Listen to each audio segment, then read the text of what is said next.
After a night in dreamland, West Ham must reinforce its new reality. When Michail Antonio began swirling a cardboard cutout of himself in the air, West Ham fans would have been forgiven for wondering when they might wake up. But then, perhaps even the wildest of imaginations could not have foreseen the fantasy that unfolded against Leicester on Monday night.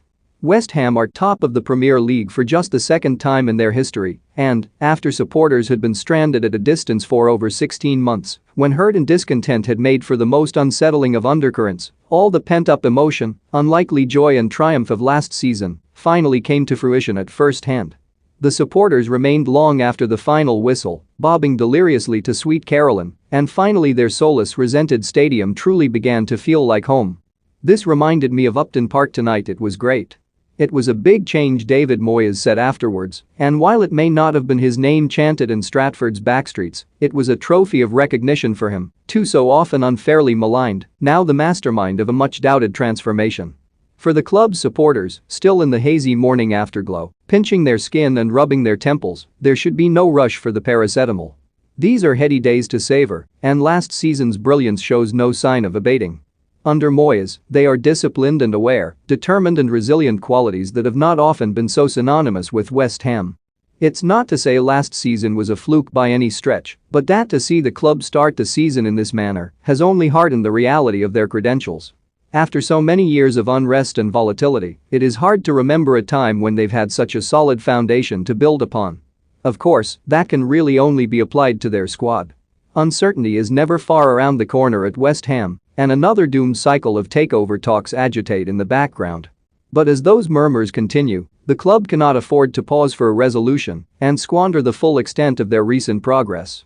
With just a week to go of the transfer window, West Ham are still yet to make a significant signing, despite the added rigors of their upcoming Europa League campaign. Monday's evidence might not have exaggerated the need for a new striker, but Antonio's hamstrings have a brittle record, and he remains the only proven goalscorer in the squad. Last season, Jesse Lingard was able to share that burden, but his absence has instead left the team significantly weaker, and one stroke of misfortune could quickly derail what has been so carefully built. It would be unfair to accuse the owners of failing to attempt to sign replacements. They have been sounding out options since January, but the lack of conviction remains a huge risk. Nor will it do anything to appease the present members of the squad, such as Declan Rice in particular, who are concerned their ambitions will be confined by the club's recent past. At this stage, convincing Chelsea's Kurt Zouma to make the switch across London feels like the bare minimum that is required. Positive moods in football are a fragile commodity, capable of being shattered by the slightest tremor, and now is hardly a moment to hesitate.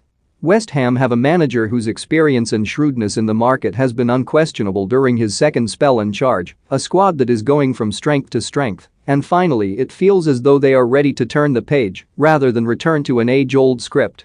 After a night in dreamland, they must take advantage of their position, preserve the steps forward, and invest in the promise of a new era.